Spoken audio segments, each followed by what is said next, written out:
문재인 정부가 재생에너지 계획을 발표를 했는데요. 2030년까지 태양광 그리고 풍력발전소 건설을 좀 확대하겠다 이런 내용을 담고 있습니다. 그래서 현재는 전체의 7% 정도를 차지하고 있는 이 재생에너지 발전량을 2030년까지는 20%로 좀 늘려가겠다라는 계획이라고 하는데요. 정부의 이번 계획을 놓고서 이 탈원전 정책에 대한 그런 찬반 논쟁이 함께 붙고 있습니다. 관련 이야기 차례차례 좀 들어보겠습니다. 먼저 카이스트 원자력 및 양자공학과 정용훈 교수와 이야기를 나눠보겠습니다. 안녕하세요, 교수님. 안녕하세요. 네, 이번 문재인 정부가 발표한 재생에너지 2030 이행 계획 어떤 건지 간단히 좀 설명해 주시겠습니까? 예, 간단히 말씀드려서 재생에너지를 20% 수준까지 이제 확대를 한다는 거고요. 네, 예, 그에 반해서 원자력과 석탄은 줄이겠다고 했는데 결국은 석탄은 뭐 유지 혹은 확대되는 걸로 나왔고요. 네. 그리고 LNG도 따라서 확대되는 걸로 그렇게 정부 정책이 나왔습니다. 핵심은 그러면 원자력을 줄이겠다 뭐 이 이야기로 이해가 되는 거네요. 예, 원래는 석탄과 원자력을 줄이겠다라는 것이었는데요. 네, 석탄은 줄지 않고요. 원자력만 이제 줄어든 걸로 나왔습니다. 네. 이번 정부가 발표한 계획 교수님께서는 어떻게 판단하고 계십니까? 어떻게 생각하십니까? 제가 우려하는 바는 어떤 선언적인 목표, 재생 20% 확대, 선언적인 목표만 지금 나와 있고 네, 어떤 구체적인 계획은 아직 불명확합니다. 네, 그래서 어떻게 보면은 이것을 실행을 담보할 수 있는 실행 가능성이 네, 확실한지 거기에 대한 의문이 있고요. 목적지만 설정돼 있을 뿐 어떻게 가겠다라는 것이 나와 있지 않아서 네. 여기 어떻게 뭐라 그럴까 이게 가능하다라는 희망만으로 이 정부 정책을 밀어붙이기에는 조금 위험한 점이 있지 않나 그렇게 생각합니다. 결국은 탈원전의 필요성에 대한 어떤 사회적인 그리고 국민들의 어떤 그 열망만 반영하고 있는 것이 구체적인 방향성이 좀 존재하고 있지 않다라고 생각하시는 거네요. 예, 맞습니다. 네. 특히 그리고 일단은 뭐 원전을 줄인다는 것은 긍정적인 측면이 있지만 현실적으로 그게 얼마나 가능한가요?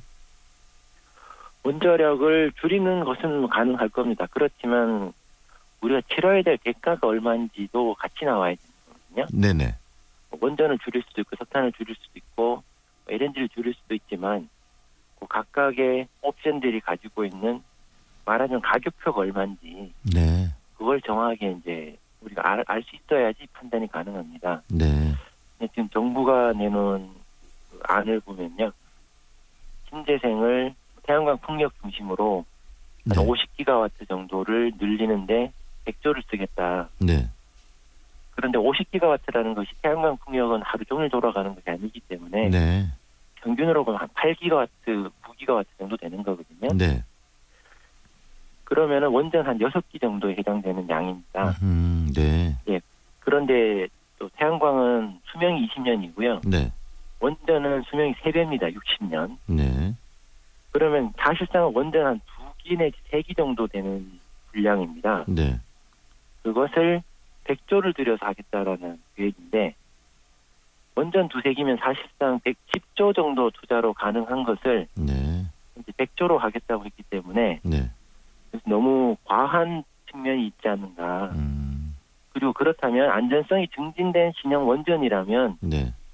뭐 한 2~3기 정도를 같이 지어서 네. 10조 정도 투자를 더 해서요. 네.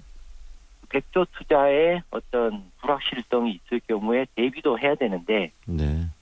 성공만 한다라는 그런 가정하에 목표만 설정해 놓고 된다라고 믿고 있는 그런 상황으로 저는 보여집니다. 교수님 보시기에 너무나 지금 현 정부의 이 원전 정책 그리고 에너지 정책이 좀 추상적이다라는 생각을 갖는다는 말씀이시네요.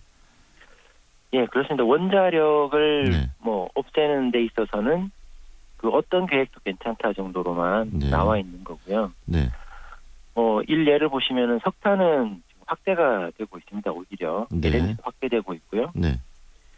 그러면 미세먼지나 CO2 측면에서는 네. 일단은 뭐 목표에 있어서 후퇴를 한 것이 아닌가 하는 네. 생각이 들고요. 네.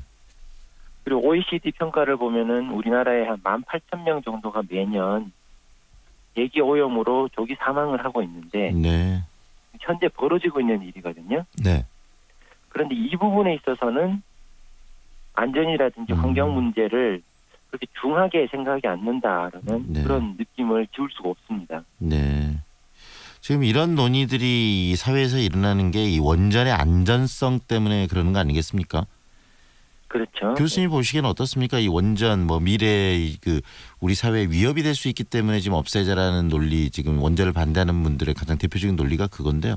그런 부분에 대해서 교수님은 어떻게 생각하시나요? 네, 우리나라 원전의 특성을 좀 이해를 해주시면 좋겠는데요. 네. 전 세계 원전을 봐도 한 17,000년 정도 운전을 했는데 네. 요즘 우려하시는 지진 있지 않습니까? 네. 지진 때문에 어떤 심각한 사고가 났던 적은 없었습니다. 네. 그리고 뭐 한 번 사고가 나면은 엄청난 영향을 주지 않는가. 네. 우리하고 똑같은 원전을 가진 나라가 이제 미국인데 네. 미국에서도 후쿠시마처럼 노심이 높고 수소가 터지는 일이 있었습니다. 네. 그런데 경락 건물이라는 바깥에 우리가 보는 돔처럼 생긴 네. 그 건물이 튼튼했기 때문에 바깥에 영향이 없었는데요. 네. 그래서 사고가 날 가능성은 뭐 적지만 아주 작지만 그래도 있다고 하더라도 네. 그 결과는 미국에서 있었던 사고 정도일 텐데 네.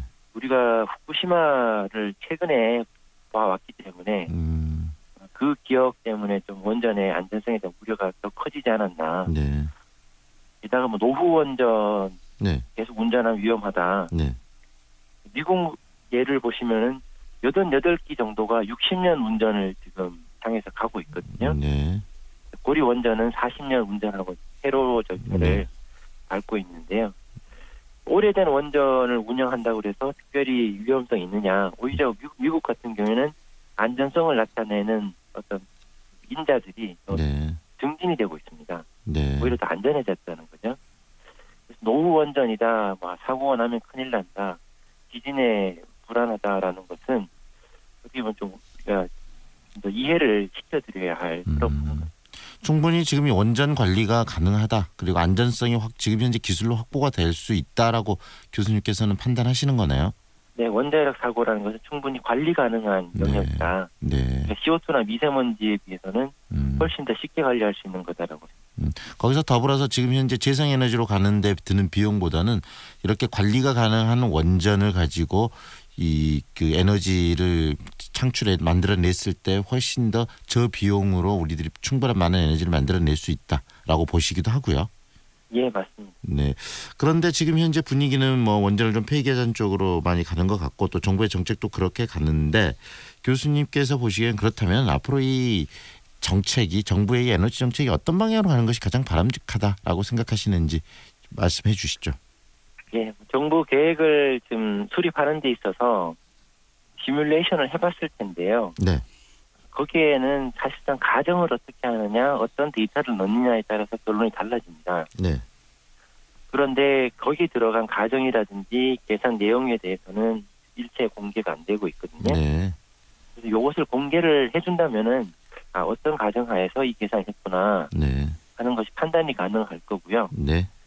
그래야지만 국민들께 내놓을 수 있는 메뉴판이 완성이 된다고. 네. 더불어서 교수님 그 궁금한 게 하나 생겼는데 원전의 이 폐기물 처리 문제는 어떻습니까? 이 원전의 반감기가 굉장히 길기 때문에 계속적으로 폐기물들이 우리 지금 땅에 쌓이고 있는 것이다라는 지적도 있는데 그런 부분은 어떻게 생각하시나요? 근데 기술과 이제 장소가 두 가지가 문제인데요. 네. 땅 깊숙이 이제 처리 처분하는 기술 자체는 이미 뭐 거의 완성이 된 기술이라고 보시면 됩니다. 네. 확보가 가능한. 그렇지만 이제 사회적으로 합의를 해서 장소를 이제 선정을 해야 되는 사회적인 과제는 남아 있습니다. 네. 네, 오늘은 여기까지 듣겠습니다. 교수님 인터뷰 감사합니다. 네, 고맙습니다. 지금까지 카이스트 원자력 및 양자공학과 정영훈 교수였습니다.